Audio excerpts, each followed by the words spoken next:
ये जो मेरे हाथ में आप बैग देख रहे हैं, इसमें RDX बॉम्ब है।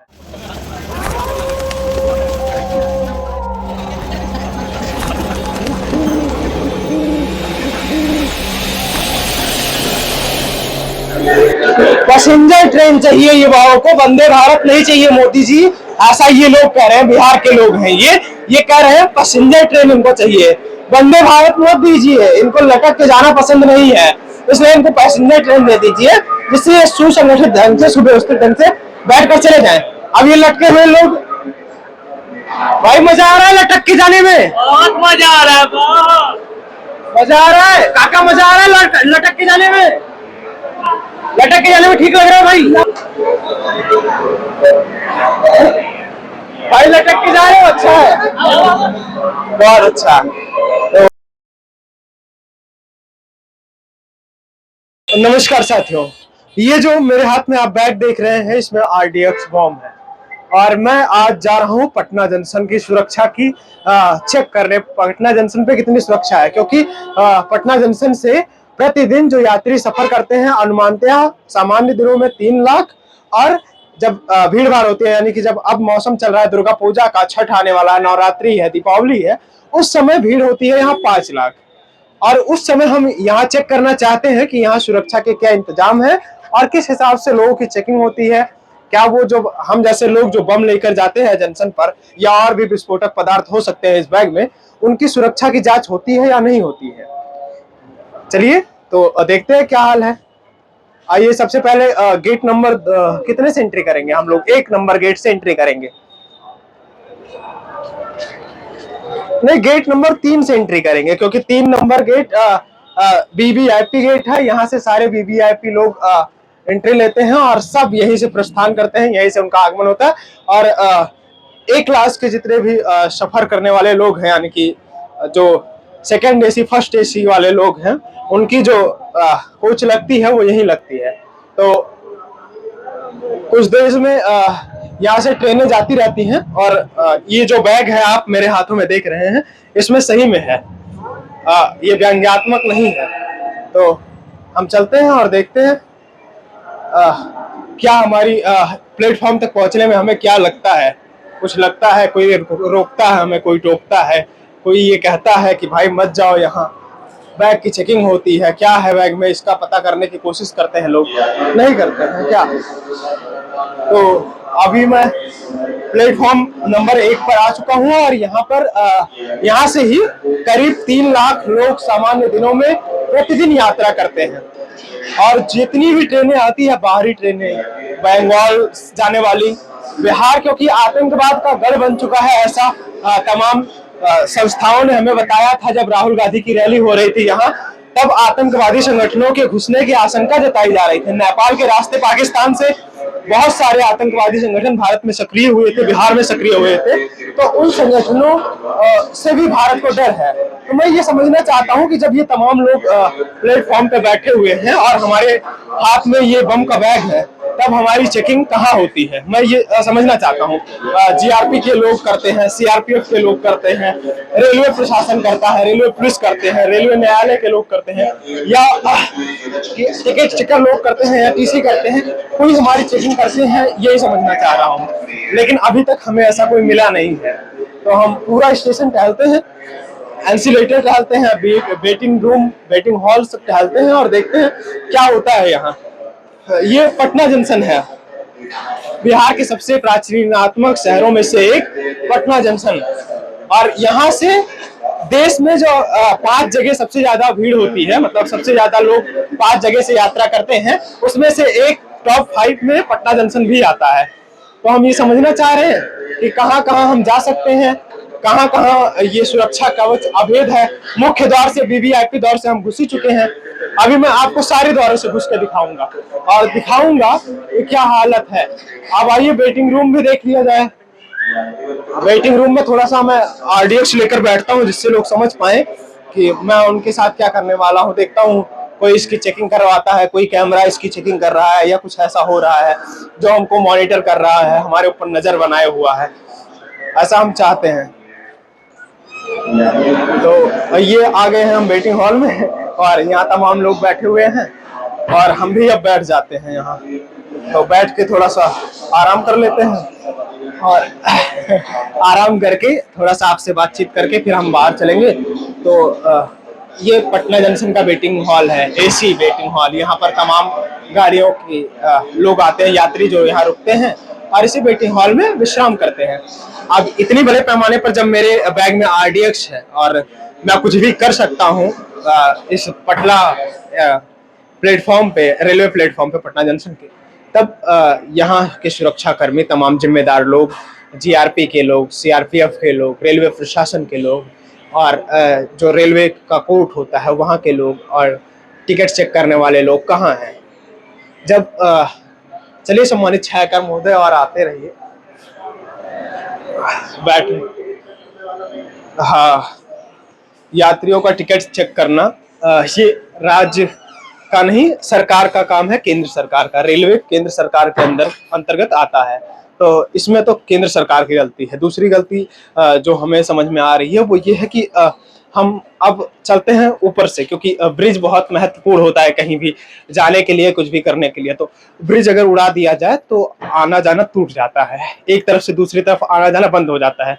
तो हम चेक करते हैं क्या ब्रिज पर हमें ऐसा कोई मिल जाएगा जो हमें रोकेगा, या ब्रिज हम उड़ा ही पाएंगे। क्या करते हैं वो देखते रहिए आप, क्योंकि ये पटना जंक्शन है जहां से 3 लाख यात्री प्रतिदिन यात्रा करते हैं, जहां इस देश में सबसे ज्यादा पलायन इसी बिहार से होता है और इन्हीं ट्रेनों में होता है, पटना की ट्रेनों में होता है सबसे ज्यादा पलायन। लगभग 3.5 करोड़ 2.5 करोड़ लोग इसी ट्रेन से यात्रा करके रोज पलायन करते हैं और रोज जाते हैं। तो पहले तो आपको गेट दिखा देता हूँ जहां से एंट्री करना है हमें। अभी हम एंट्री कर चुके हैं, हमें अभी तक सुरक्षा कोई रोका नहीं है, कोई सुरक्षा कर्मी, लेकिन हम फिर भी आपको एंट्री दिखा देते हैं। यहाँ से तमाम लोग आ रहे हैं, चल के नीचे आना पड़ेगा ना हम लोगों को। यहाँ से डायरेक्ट आप आ सकते हैं, कोई सुरक्षा जांच नहीं है। ये गेट नंबर 1 है और गेट नंबर 1 का हाल ये है। अब गेट नंबर 1 से फिर हम बढ़ते हैं ब्रिज के रास्ते तमाम प्लेटफॉर्मों की तरफ, और हम देखते हैं हमें कौन रोकता है, कौन टिकट मांगता है, कौन क्या करता है हमारे साथ। तो चलिए, ये हनुमान मंदिर की ओर इधर जाता है और इधर करबिघिया की तरफ जाता है, और हम लगातार ये समझना चाहते हैं कि हमारे साथ होता क्या है आज, यही हम समझना चाहते हैं। ये सबसे देश के सबसे 5 महत्वपूर्ण और सबसे ज्यादा जहां पर भीड़ भाड़ होता है वैसे स्टेशनों में से एक है पटना जंक्शन। यहाँ से सबसे ज्यादा लोग जाते हैं, 5वें नंबर पे सबसे इसका स्थान है और सबसे बड़ा स्थान है, तो टॉप 5 के अंदर ये आता है। ये प्लेटफॉर्म नंबर 3 है और ये प्लेटफॉर्म नंबर 2 है। अब हमें किधर जाने से कौन रोकेगा, इधर जाने से कौन रोकेगा, वो समझने वाली बात है। चेकिंग हमारी कौन करेगा, वो भी समझने वाली बात है। सुरक्षा जांच नाम की कौन सी चीज होती है, वो समझना है, और यही समझने के लिए हम लगातार चल रहे हैं। पूरे प्लेटफॉर्म पे हम टहलेंगे और देखेंगे कि भाई ये 4 और 5 नंबर है, इस पे भी हमें कोई रोक रहा है कि नहीं रोक रहा है। नहीं रोक रहा है, मतलब हम चल सकते हैं, पूरा जा सकते हैं और छीर जा सकते हैं, पूरा पटना जंक्शन का शहर सपाट कर सकते हैं, हमें कोई रोकने वाला नहीं है। प्लेटफॉर्म 6-7 पे चले हम लोग, अंदर चले, 10 नंबर तक चले। तो अब हम लोग चलते हैं उस छोर पर, मतलब हनुमान मंदिर की छोर पर नहीं, दूसरी छोर पर, जिस तरफ इस जंक्शन का एंड होता है। 10 नंबर प्लेटफॉर्म इसको कहते हैं। 10 नंबर की साइड देखते हैं। 1 नंबर की साइड तो हमारी कोई जांच नहीं हुई, ना सुरक्षा जांच हुई, ना बैग की जांच हुई, ना हमारी जांच हुई हम कौन है, ना ही टिकट चेक हुआ। तो अब हम समझना चाहते हैं कि 10 नंबर गेट की तरफ क्या होगा। ऐसा क्या ये लोग 10 नंबर गेट की तरफ गुड़ खिलाएंगे जिससे हमारी जांच होगी, जिससे हमारी सुरक्षा की जांच होगी, जिससे हमें इधर से आना है, जिससे हमारी जांच होकर हमें ये जाने से रोकेंगे, आने से रोकेंगे। ये जो हम लिए हैं बैग, जिसमें RDX भी हो सकता है, तो उसको जलाने से या उसको विस्फोट करने से हमें कौन रोकेगा, वो हम समझना चाहते हैं। कौन है ऐसा जो रोकेगा हमें, कौन रोकेगा, यही समझना है हमें। हमारा अभी तक प्लेटफॉर्म टिकट नहीं चेक हुआ है, ना ही किसी भी प्रकार का हमसे पूछताछ हुआ है, ना ही ये जो हम कर रहे हैं इसके लिए हमसे किसी परमिशन की आवश्यकता है। क्योंकि यहाँ से 3 लाख लोग सामान्य दिनों में यात्रा करते हैं। एक बड़ी संख्या होती है 3 लाख, मतलब बहुत बड़ी संख्या। 3 लाख इतनी बड़ी संख्या होती है कि आप इस बात से समझिए, किसी देश में तख्ता पलट कराने के लिए 3 लाख लोग हो तो किसी देश के प्रधानमंत्री की कुर्सी खाई जा सकती है। वो होता है 3 लाख की संख्या। आप चलिए बाहर निकल लेते हैं, और यहाँ तमाम लोग बैठे हुए हैं, और हम यहीं पर आरडीएक्स रखेंगे। आज हम यहीं पर आरडीएक्स रखना चाहते हैं और यहीं पर रख देंगे। देखते हैं इनकी सुरक्षा में क्या होता है भाई। ये लोग सुरक्षित रहते हैं कि नहीं रहते हैं। कोई हमारे पूछता है भाई कि नहीं पूछता है भाई आप क्या लेकर जा रहे हैं बैग में, क्या आपके पास टिकट है, क्या आपके पास परमिशन है, क्या आपने परमिशन ली है? नहीं पूछा। अब आइए यहाँ पर सुरक्षा जांच के लिए जो मशीनें लगी हुई हैं उनका भी हाल आपको दिखाई देता हूँ। लगे हाथ ये भी देख लीजिए। आरपीएफ, रेलवे सुरक्षा पुलिस बल जो तैनात है यहाँ, उसका देख लीजिए स्थिति। अब बंद पड़ी है, इसमें कोई अब यहाँ से अंदर जाकर ऐसे निकल जाएंगे, और इसमें क्या है वो इन लोगों को पता चल गया होगा, लेकिन जांच करने वाला कोई नहीं है। अब क्यों नहीं है वो हमें नहीं पता है, लेकिन कोई देखने वाला भी नहीं है। मॉनिटर करने वाले कंप्यूटर पे दिखाइए, है कंप्यूटर? मॉनिटर कर रहा है कोई कंप्यूटर? हमें नहीं कर रहा है ना। कोई भी कुछ ले जाए उसके अंदर से भी निकलेगा तब भी नहीं, बाकी बगल में निकलने के लिए बहुत सारे रास्ते हैं। तो आइए और देखते हैं थोड़ा सा हमारे पास क्या क्या है वो हमें पता है, लेकिन जो बात हमें नहीं पता है वो उनको पता होनी चाहिए जो हमारी सुरक्षा के लिए है। क्योंकि किसी भी व्यक्ति की सुरक्षा की जिम्मेदारी राज्य पर होती है और गृह मंत्रालय पर होती है। राज्य का ये उत्तरदायित्व है, शिक्षा, स्वास्थ्य, सुरक्षा का दायित्व रखे, वो हमारी जिम्मेदारी रखें, वो हमारे सुरक्षा के प्रति उत्तरदायित्व से भरे हुए हों। लेकिन क्या हमारी सुरक्षा है? क्या वो तमाम लोग जो टिकट लेकर रोज निरंतर प्रयत्न यात्रा कर रहे हैं, बिहार के पटना से देश के अन्य कोने कोने में जाकर मजदूरी कर रहे हैं, रोजगार के लिए जा रहे हैं, दिल्ली, मुंबई, बड़े बड़े शहरों में जा रहे हैं, गुजरात जा रहे हैं, वो लोग, वो तमाम लोग की सुरक्षा की जिम्मेदारी किस पर है? राज्य पर है और रेलवे पर है, केंद्र सरकार की संस्था रेलवे पर है। लेकिन क्या उन तमाम लोगों की कोई जांच भी हुई है? आप देख लीजिए, सभी के सहयोग से ये पानी, सभी का सहयोग पानी नहीं होगा दुरुपयोग पानी का। इसका उपयोग ही कौन करेगा जो दुरुपयोग होगा भाई? इसको पिएगा ही कौन? ये नाले से बदतर स्थिति में पानी है जो आपका, इसको पिएगा ही कौन? यहाँ पर कैसा पानी आप लोगों को पिला रहे हैं? देखिए पी रहे हैं लोग, कैसे पिएंगे? नहीं पी पाएंगे, पीने के बाद मर जाएंगे। इसीलिए कुपोषण इतने बड़े पैमाने पर इस देश में बढ़ गया है, ये पानी की ही वजह से है।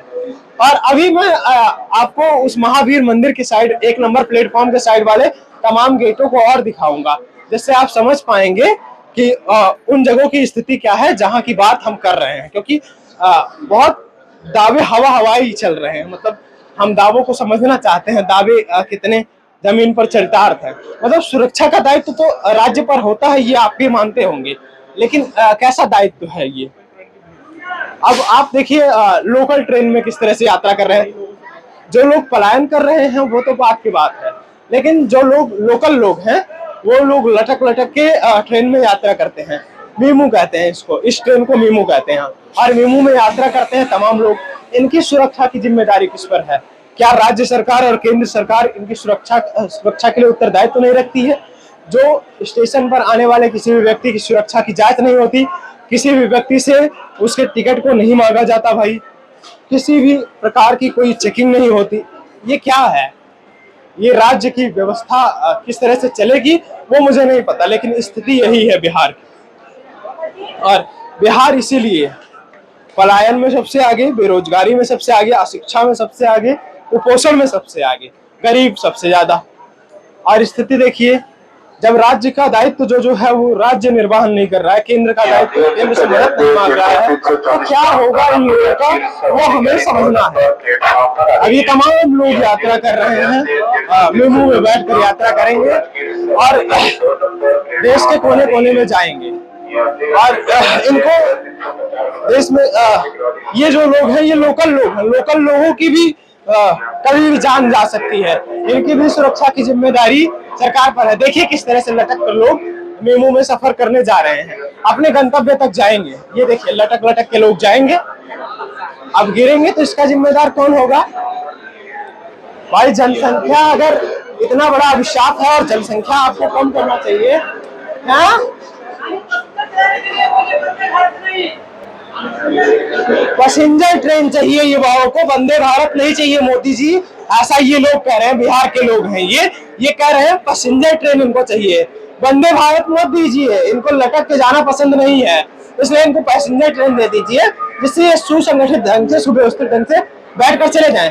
अब ये लटके हुए लोग, भाई मजा आ रहा है लटक के जाने में, बहुत मजा आ रहा है, बहुत मजा आ रहा है काका, मजा आ रहा है लटक के जाने में, लटक के जाने में ठीक लग रहा है भाई।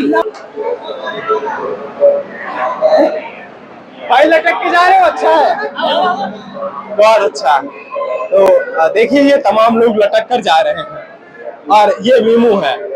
देश में जब रोज वंदे भारत का उद्घाटन कर रहे हैं, देश के यशस्वी प्रधानमंत्री बिहार में 7 बार आए और करीब 30 से ज्यादा ट्रेनों का उद्घाटन कर दिया, तब यहाँ की भीड़ की स्थिति क्या है? क्या अगर जनसंख्या नियंत्रण में नहीं करना चाहते, नियंत्रण बिल नहीं लाना चाहते, जनसंख्या नियंत्रण पर किसी प्रकार का कोई कानून नहीं लाना चाहते, तो मैं ये समझना आपसे चाहता हूँ कि क्या इनको बेहतर जिंदगी दीजिए। फिर आप अगर पूरी जनसंख्या को नियंत्रित करने में सक्षम हैं और एक सभ्य और एक उत्तरदायित्व से भरे हुए प्रधानमंत्री हैं, नेता हैं, तो आपका ये दायित्व है कि आप सबकी सुरक्षा, सबको मौलिक सुविधाओं का और सबकी सुरक्षा का जिम्मेदार आप हैं। सबका दायित्व आपके ऊपर है। आप क्या कर रहे हैं वो हमें नहीं पता है, लेकिन जो हमें दिख रहा है वो ये है कि सबकी जिंदगी के साथ आप खेल रहे हैं। तो ये आरडीएक्स था हमारे, व्यंग्यात्मक रूप से ये आरडीएक्स था। जिस बैग में आरडीएक्स नहीं है, और मैं आपको चाहूं तो दिखा भी सकता हूँ आरडीएक्स है कि नहीं है इसमें, लेकिन जो बात आपको पता होनी चाहिए वो ये है कि आपकी सुरक्षा के साथ कितनी बड़ी छेड़खानी की जा रही है। आपकी सुरक्षा जांच कहीं नहीं की जाएगी। आप चाहे इस पार से उस पार चले जाइए, चाहे किसी भी ट्रेन में बैठकर कहीं भी चले जाइए। जब ये दावा कर रही है तमाम एजेंसियां, सुरक्षा की एजेंसियां, कि नेपाल के रास्ते आतंकवादी बिहार में घुस चुके हैं, बिहार में कभी भी नेताओं की, लोगों की, बिहार के आम लोगों की जिंदगियों की हत्या कर सकते हैं, उनकी जिंदगी को खतरा है, तब हम ये समझना चाहते हैं देश के तमाम जिम्मेदारों से, रेलवे के तमाम जिम्मेदारों से, कि आप लोग कहां हैं? कब बिहार के लोगों की सुरक्षा होगी? बिहार से आने जाने वाले लोगों की कब सुरक्षा होगी? वो तमाम लोग जो 3 लाख से ज्यादा लोग प्रतिदिन पलायन करते हैं, बिहार की ट्रेनों में बैठकर आते हैं और जाते हैं, उनकी सुरक्षा का उत्तरदायित्व किस पर है? क्या पटना के जो रेलवे प्रशासक है उन पर है, या केंद्र सरकार में जो मंत्री हैं अश्विनी वैष्णव जी उन पर है, या फिर गृह मंत्रालय का जिम्मेदारी है, या राज्य सरकार की जिम्मेदारी है? ये आप पर छोड़ता हूं और इसका निर्णय उन पर छोड़ता हूं, किस प्रकार से छोड़ते हैं, उनसे आप कब प्रश्न पूछेंगे उसका भी उत्तरदायित्व आप पे ही छोड़ देता हूं। लेकिन जो बात मैं आपको बताना चाहता था वो ये थी कि स्थिति यही है। वो तमाम लोग जो दावे करते हैं सुरक्षा और आपको पूरी तरह से मजबूत रखे हैं, सुरक्षित रखे हैं, उनके दावे की खोखलेपंथी की उनके दावे की मजबूती को मैं आपको दिखाने के लिए पटना जंक्शन पर आया हुआ था। आप संभवतः देख लिए होंगे। बहुत बहुत आभार, आपने हमें बहुत अच्छे ढंग से सुना, बहुत बहुत धन्यवाद। आप चुनाव काल देख रहे थे। मैं आपको अब बैग भी दिखा देता हूँ इसमें क्या क्या है, नहीं तो कुछ लोग कहेंगे इसमें सच में आरडीएक्स है, तो इसमें आरडीएक्स नहीं रखा हूँ मैं। माइक वाइक है हमारा और केबल ओबल है, ये है माइक का डिब्बा, और ये है एक पावर बैंक और 2 पावर बैंक और है, एक माइक है, यही सब है। आरडीएक्स नहीं है इसमें, बम वम नहीं रखा हूं मैं। लेकिन मैं जानना चाहता था कि क्या हमारी सुरक्षा हो सकती है? तो हमारी सुरक्षा नहीं करती, राज्य का दायित्व है हमारी सुरक्षा करे, लेकिन हमारी सुरक्षा कोई नहीं करता। आपकी इस पर क्या प्रतिक्रिया है? अपने राय कमेंट बॉक्स में जरूर दें। बहुत बहुत धन्यवाद।